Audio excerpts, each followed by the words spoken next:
Gravitation याच्यामध्ये परत एक टॉपिक आहे टाइम पिरियड ऑफ सॅटेलाइट. आपण सॅटेलाइट काय असते ते बघितलं. सॅटेलाइट म्हणजे काय असेल, a body which revolves around another larger body due to its gravitational influence. एक अशी बॉडी की जी काय होत असेल दुसऱ्या एका मोठ्या बॉडीच्या सराउंडिंग मध्ये ग्रॅव्हिटेशनल इन्फ्लुएन्स मुळे रिव्हॉल्व होत असेल ती म्हणजे satellite. A body which revolves around another larger body due to its gravitational influence is called satellite. सॅटेलाइटचे आपण टाइप्स बघितले होते, आर्टिफिशियल सॅटेलाइट, नॅचरल सॅटेलाइट, नंतर आपण प्रोजेक्शन ऑफ सॅटेलाइट पण बघितलं होतं. आता time period of satellite, expression for period of satellite असे ज्याला म्हणू शकतो आपण. तर टाइम पिरियड म्हणजे काय असते, period of satellite, period of uniform circular motion, period of vibration, period of oscillation असे आपल्याला बरेचसे. तर पिरियड म्हणजे काय व्हायला पाहिजे, तर पिरियड म्हणजे काय असते, the time taken by the satellite to complete one revolution around the earth. सॅटेलाइटला पृथ्वीच्या सराउंडिंग मध्ये, सपोज ही अर्थ, सॅटेलाइटला पृथ्वी, हा सपोज सॅटेलाइट आपण पाठवलेला, हा काय होत असेल, ह्या अर्थच्या सराउंडिंग मध्ये सर्क्युलर ऑर्बिट मध्ये रिव्हॉल्व होत असेल. The time taken by the satellite to complete one revolution around the earth is called as period of satellite. जो सॅटेलाइटला पृथ्वीच्या सराउंडिंग मध्ये एक रिव्होल्यूशन कंप्लीट करण्यासाठी लागणारा वेळ म्हणजे त्या सॅटेलाइटचा टाइम पिरियड, ज्याला पिरियड म्हणतो आपण. आणि दुसरं फ्रिक्वेन्सी असते. फ्रिक्वेन्सी म्हणजे काय, the number of revolution made by the satellite in unit time. एका युनिट टाइम मध्ये किती रिव्होल्यूशन सॅटेलाइट कंप्लीट करत आहे ते म्हणजे त्याची फ्रिक्वेन्सी, ज्याला हर्ट्ज मध्ये आपण ठेवतो. आपल्याला फाइंड आउट करायचं टाइम पिरियड ऑफ सॅटेलाइट, सॅटेलाइटचा टाइम पिरियड फाइंड आउट करायचा आहे. आता काय व्हायला पाहिजे, आपल्याकडे व्हेलॉसिटीचा एक बेसिक फॉर्म्युला असते. व्हेलॉसिटी इक्वल टू काय असते, velocity equal to distance upon time. Distance upon time. आता सपोज आपल्याला काय करायचं आहे, टाइम पिरियडचे एक्सप्रेशन काढायचे आहे. सॅटेलाइटचे जे काही टाइम पिरियडचे एक्सप्रेशन आहे त्याचं आपल्याला, सॅटेलाइटचे जे काही टाइम पिरियड त्याचे एक्सप्रेशन फाइंड आउट करायचे आहे. तर व्हेलॉसिटीचा फॉर्म्युला असते, जे जनरल फॉर्म्युला आहे, velocity equal to distance upon time. आता सपोज आपल्याला हे टाइम काढायचे आहे, टाइमला आपण टाइम पिरियड कन्सिडर केलं, देअरफॉर काय व्हायला पाहिजे, आता टाइम पिरियड कन्सिडर करताना आपण जो टाइम पिरियड असते सॅटेलाइटचा तो असते कॅपिटल टी ने रिप्रेझेंट करतो. आता ह्या टाइमला सपोज आपण टाइम पिरियड जर कन्सिडर केलं, टाइमला जर आपण टाइम पिरियड जर कन्सिडर केलं तर डिस्टन्स किती घ्यायला पाहिजे, मग डिस्टन्स किती व्हायला पाहिजे. टाइम पिरियड कोणता घेतो आपण, एका रिव्होल्यूशनचा टाइम पिरियड घेतो. आता एका रिव्होल्यूशन मध्ये हा जो सॅटेलाइट आहे तो किती डिस्टन्स कव्हर करत असेल, किती डिस्टन्स कव्हर करत असेल, आपण सर्कम्फरन्स एवढं म्हणू शकतो. Circumference, circumference, circumference upon time period.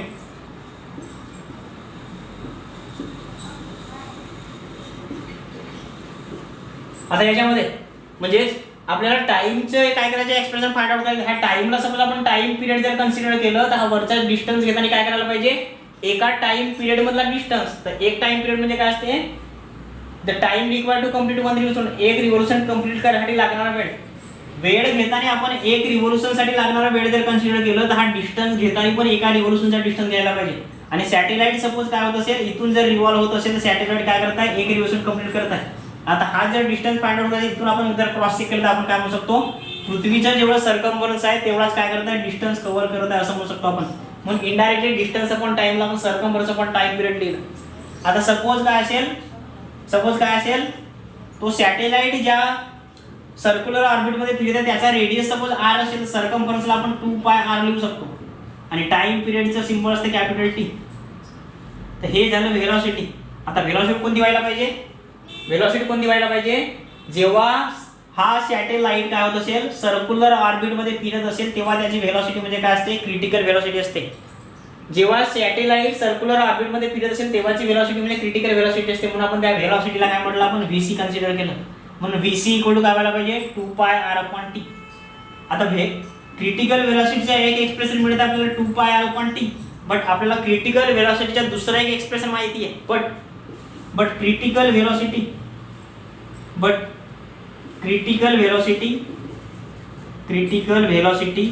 vc equal to, आपण क्रिटिकल व्हेलॉसिटीचा एक्सप्रेशन डिराइव्ह केलं होतं आणि तो एक्सप्रेशन असते √gm/r.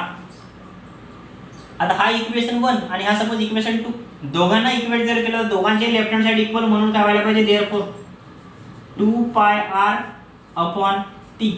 इक्वल टू हे होईल अंडर रूट मध्ये GM अपॉन R.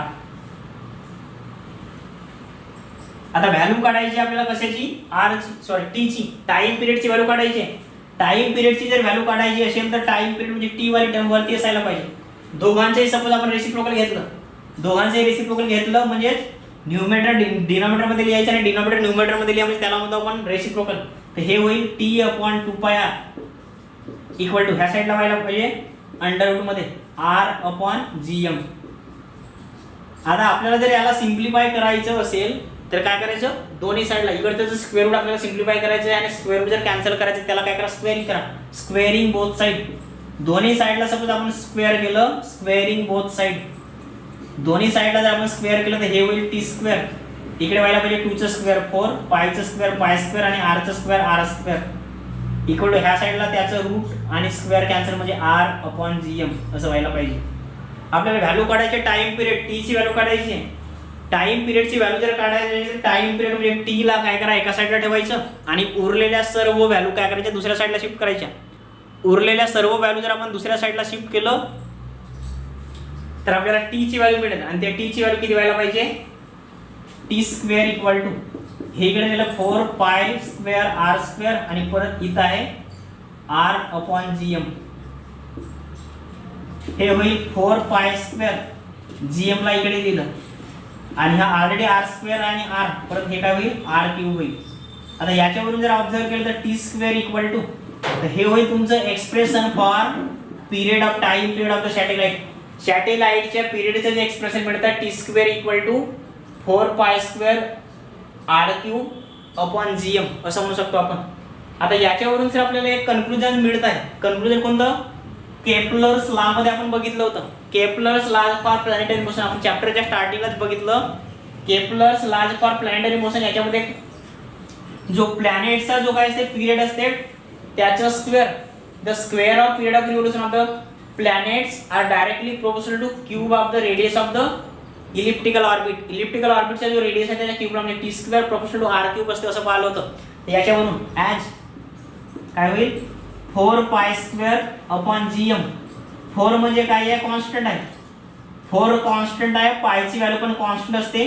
G म्हणजे ग्रॅव्हिटेशनल कॉन्स्टंट त्याची पण व्हॅल्यू फिक्स असते आणि M म्हणजे मास ऑफ अर्थ ती पण व्हॅल्यू काय फिक्स आहे आणि म्हणून आपण काय म्हणू शकतो, therefore T square proportional to R cube असं व्हायला पाहिजे. आणि आपण कन्क्लुजन कोणतं मिळेल, the square of period of revolution of the satellite is directly proportional to cube of the radius of circular orbit. जो सॅटेलाइट रिव्हॉल्व होत आहे त्या सॅटेलाइटच्या टाइम पिरियडचं स्क्वेअर काय असते, ज्या सर्क्युलर ऑर्बिट मध्ये फिरत आहे त्या ऑर्बिटच्या रेडियसच्या क्यूबला डायरेक्टली प्रोपोर्शनल असते म्हणून R square proportional T square proportional to R cube. आणि हे आहे आपलं expression for period of satellite. सॅटेलाइटचं पिरियड आहे त्याचं एक्सप्रेशन.